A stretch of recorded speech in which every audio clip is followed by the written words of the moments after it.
Hello guys, welcome back to Pixel Voice capturing spirit of the moment. ඉතින් කොහොමද මම හිතනවා ඔයාලා හොඳින් ඉන්න ඇති කියලා. ඉතින් සමහරු මගෙන් අහුවා දැන් YouTube කරන්නේ නැද්ද කියලා. නොවැම්බර් මාසේ ගොඩක් බිසි වුණා. ෆොටෝග්‍රැෆි පැත්තෙන් ඇත්තෙන්ම ගොඩක් සෙෂන්ස් හම්බුණා. මම හිතුව නැති විදියට 4-5ක් හම්බුණා. ඒවා ෆොටෝ එඩිට් කරලා දාන්න. ඒවට ඉතින් සෑහෙන කාලයක් යනවා. ඉතින් මම ගොඩක් කාලේ වැය වුණේ මේ ෆොටෝග්‍රැෆි සම්බන්ධ. ඒ මම ලැබුව එක්ස්පීරියන්ස් ඉතින් දන්න පොඩි දේ හරි ඔයාලා එක්ක ෂෙයා කරගන්න මම ඉස්සරහදී කල්පනා කරගෙන ඉන්නවා. ඉතින් ඊට අමතරව තව කියන්න දෙයක් තියෙනවා. මම අලුතෙන් Facebook page එකක් හැදුවා. පුංචි ළමයින් වෙනුවෙන්ම වෙන්නුණු Disney Stories කියලා. මම ඒක link එක යටින් දාන්නම්. ඔයාලට ගිහිල්ලා photos බලන්න පුළුවන් මොනවත් එක්ක මම busy වෙලා හිටියේ කියලා මේ නොවැම්බර් මාසේ. හරි ඉතින් අද වීඩියෝ එක පටන් ගත්තේ නම් ඔව ගැන කතා කරන්න නෙවෙයි. ඇත්තෙන්ම photos sessions වැඩි වෙච්ච තරම කොච්චර කියනවද මගේ hard disk ඔක්කොම දැන් full වීගෙන එන්නේ 1 terabyte internal hard disk තියෙනවා මේ පිටිපස්සේ තියෙන PC එකේ. ඒ වගේම external hard disk උත් තියෙනවා 1 terabyte. ඉතින් photos backup කරගන්න ඕනේ clients ලගේ photos ඒවා delete කරන්නත් බෑ. ඉතින් ඒකින්ද ikman එකේ ad එකක් දැක්කා 2 terabyte hard disk එකක් external hard disk එකක් විකුණන්න දාලා තියෙනවා. මේක ගත්තු අලුත කියලා තමයි දාලා තිබ්බේ. ඇත්ත වෙන්න ඕනේ මොකද මේකේ පිටිපස්සේ manufacture හරි ඒකෝ ඒ කට්ටිය මාකට් එකට දාපු date එක හිටිටත් තියෙන්නේ 2021 සැප්තැම්බර් කියලා. ඉතින් සාමාන්‍ය මුකුත්ම ටෙරාබයිට් ගැන දන්නේ නැත්නම් ගිගාබයිට් 1024ක් තමයි ටෙරාබයිට් එකක් කියලා කියන්නේ. ඉතින් ගිගාබයිට් එකක් කියනවනම් සාමාන්‍යයෙන් ඔයා ඉංග්‍රීසි මූවි එකක් බැලුවොත් සාමාන්‍යයෙන් පැයකමාරක වගේ ඉංග්‍රීසි මූවි එකක් බැලුවොත් ඒක තියෙන්නේ size ඒක මූවි එකේ size එක තියෙන්නේ සාමාන්‍යයෙන් දල වශයෙන් 1GB වලට කිට්ටුයි. ඉතින් ඔය 1GB movies 1024ක් තමයි 1 terabyte එකක් කියන්නේ. ඉතින් ඒ වගේ 2048ක් movies 2048ක් නැත්නම් පැය එකමාරේ movies 2048ක් හරි 2000ක් හරි කියලා කියමුකෝ. ඒ වගේ ප්‍රමාණයක් දාන්න පුළුවන් මේ 2 terabyte වගේ hard disk එක. ඉතින් මම හිතනවා ඔයාලට දල වශයෙන් අවබෝධයක් එන්න ඇති මොකද්ද මේ 2 terabyte කියන්නේ කියලා. හැම වෙලේම පුළුවන් නම් ඔයා භාණ්ඩයක් ගන්න කලින් බලන්න ikman.lk වෙබ්සයිට් එකට ගිහිල්ලා ඉතින් ikman එක ප්‍රොමෝට් කරන්නවත් එයාලා මට අනුග්‍රහ දක්වලවත් නැහැ. මම කරන්නේ භාණ්ඩයක් ගන්න අලුත් ඕනුනේ කියලා හිතුනම ikman එකේ තමයි ගිහිල්ලා බලන්නේ යූස් කරපු item එකක් විකුණන්න දාලා තියනවාද. අනිත් එක මම යූස් කරපු item එකෙත් හැම වෙලේම බලනවා එයාලා ළඟදී purchase කරපු item එකක් වෙන්නත් ඕනේ. ඊටත් අමතරව warranty තියෙනවා නම් වඩාත් හොඳයි. ඉතින් ඒ වගේ කරුණු මම සලකලා බලලා තමයි සාමාන්‍යයෙන් ගන්නෙ. ඉතින් මේකේ නම් මට පොඩි ප්‍රශ්නයක් තියෙනවා. මේකේ ඒ user කැමති උන්නේ නැහැ. එහෙම නැත්නම් previous owner කැමති උන්නේ නැහැ. එයාගේ bill එක share කරගන්න මාත් එක්ක. එයා කිව්වා මොනවා හරි warranty ප්‍රශ්නයක් එන්න විදියක් නැහැ. මේක international 3 years warranty තියෙනවා කියලා. මේකේ box එකේ නම් ඒ හැටි දෙයක් නැහැ. Transcend තමයි මේකේ brand එක. 25H3 කියන මම හිතන්නේ මේක තමයි model එක වෙන්න ඕනේ. ඊට උඩින් ගහලා තියෙනවා USB 3.1 Gen 1 portable hard disk කියලා. මෙතන ලොකුවට තියෙනවා 2TB කියලා. ඒ කියන්නේ terabyte කියන ප්‍රමාණය. හරි ඉතින් මේකේ තව තියෙනවා මෙතන 3 stage anti shock protection කියලා. ඉතින් මගේ පරණ portable hard disk එක බැලුවොත් protection එක ඒ හැටි නෑ. ඉතින් මේ hard disk එකේ ඒක හොඳටම තියෙනවා. ඒ කියන්නේ වාගේ hard disk එක බැරි වෙලාවත් වාගේ අතින් බිම් වැටුනොත් පොඩි chance එකක් තියෙනවා ඒකෙන් වෙන බලපෑම අවම කරගන්න. ඉතින් මේකේ ගහලා තියෙනවා drop tested shock proof. ඒ වගේම disk lock කියන feature එක තියෙනවා කියලා one touch backup කියන feature එක. ඒ වගේම USB type A කියලාත් මේ side එකේ තියෙනවා. වම් පැත්තේ side එකේ තියෙනවා free Transcend Elite software for data and management backup and protection කියලා. එයාලගේ data backup software එකකුත් free හම්බ වෙනවා කියලා තියෙනවා මේකත් එක්ක. පිටිපස්සේ ගහලා තියෙනවා worldwide 3 year warranty කියලා.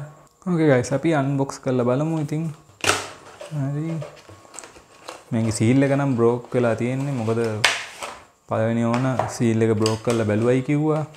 එයා හැබැයි use කරේවත් නැහැයි කිව්වා. හරි ඉතින් මේකේ size එක ඔච්චරයි වලට පේන ඇති. නැත්නම් මගේ අල්ලටත් වැඩිය පොඩි. මේ තියෙන මගේ first gen පළවෙනි 1TB hard disk එක. නැත්නම් 1TB hard disk එක පොඩ්ඩක් බර වැඩි ගතියක් මට දැනෙනවා. නිකන් ඒකේ මේ රබර් grip එකේ හැටිද මන් දන්නේ. මේක නම් සැහැල්ලු ගතියක් තමයි දැනෙන්නේ.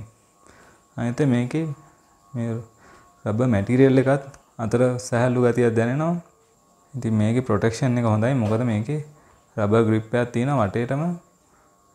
hard disk එකටම මේ first generation එමන් නැත්නම් මේ මොඩල් එකේ නම් එයාලගේ රබර් ප්‍රොටෙක්ෂන් එක නැහැ මෙතන.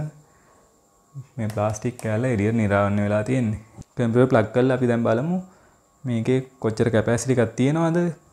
මේ PC එක ගත්තා hard disk එක ඔන්න ඔයාලට පේනවා recover RX කියලා folder එකක් තියෙනවා. ඒක ඇතුලේ setup එකකුත් තියෙනවා.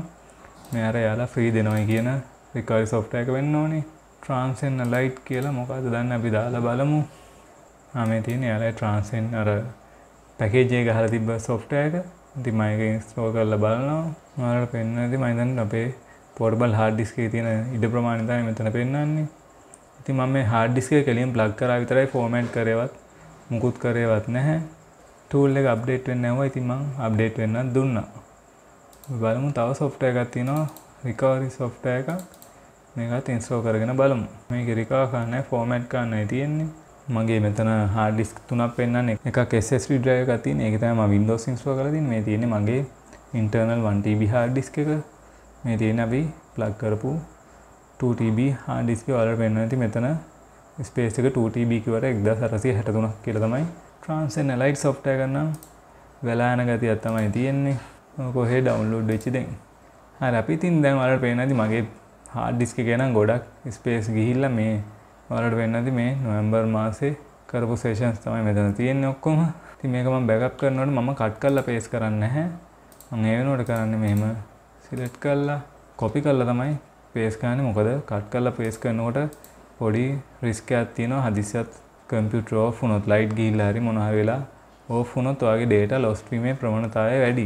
ඒකින්ද හැම වෙලේම copy කරලා paste කරන්න මතක තියාගන්න.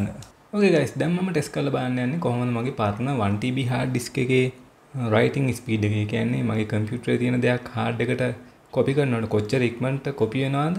ඒ වගේම දැන් මේ අලුතෙන් අපි unbox කරපු 2TB hard disk එකට copy කරනකොට වෙනසක් තියෙනවද නැත්නම් දෙකම එක හා සමානද කියලා අපි test කරලා බලමු. ඉතින් මං ගා මෙතන raw files වගේක් තියෙනවා. කැමරා එකෙන් shoot කරපු. ඉතින් මේක file එකක් ඔයාලට පේනවා 23 megabytes වගේ තියෙන්නේ. ඉතින් අපි ওই ටික දැන් backup කරලා බලමු අපේ පරණ 1TB hard disk එකට.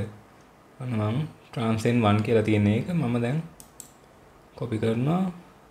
ඔයාලට පේනවා මෙතන speed එක ඉතින් ඔයාලට පේනවා 70ත් 80ත් අතර වගේ තමයි average speed එකක් තියෙන්නේ. average speed එක අපිට 75ක් කියලා නිකන් දල වශයෙන් හිතා ගන්න පුළුවන්. ඒ වගේම අපි බලමු මං ගාව තියෙන වීඩියෝ ෆයිල් එකකුත් copy කරලා බලමු කොච්චර speed එකකින් copy වෙනවද කියලා. වෙනවා ඒ තනි වීඩියෝ ෆයිල් එක ගොඩක් ඉක්මනින්ම copy වෙනවා. 130 වගේ average speed එකක් තියෙනවා. ඉතින් මේ විදිහට අපිට දල අවබෝධයක් ගන්න පුළුවන්. සාමාන්‍යයෙන් එක ෆයිල් එකක් ඒකේ size එක වැඩි වෙන තරමට copy වෙන speed එක වැඩි. files පොඩි files ගොඩක් copy වෙනවට වැඩිය. හරි අපි දැන් බලමු අපේ 2TB hard disk එක ඒකේ speed එක මොන වගේ වෙයිද කියලා. 2TB hard disk එක plug කරා. ඉතින් මුලින්ම raw files ටික copy කරලා බලමු. Transcend කියලා තියෙන්නේ අපේ 2TB මගේ අලුත් 2TB hard disk. ඉතින් මේකෙදි සාමාන්‍යයෙන් ඔයාලට පේන ඇති average speed එක 80කට හා සමාන ප්‍රමාණය. සාමාන්‍යයෙන් 75ත් 80ත් අතර වගේ තියෙනවා. අරගෙන නම් 60 ගානටත් අඩු වුණා. මේකේ copy වෙන speed එක පොඩ්ඩක් වැඩි. වීඩියෝ ෆයිල් එකත් copy කරලා බලමු.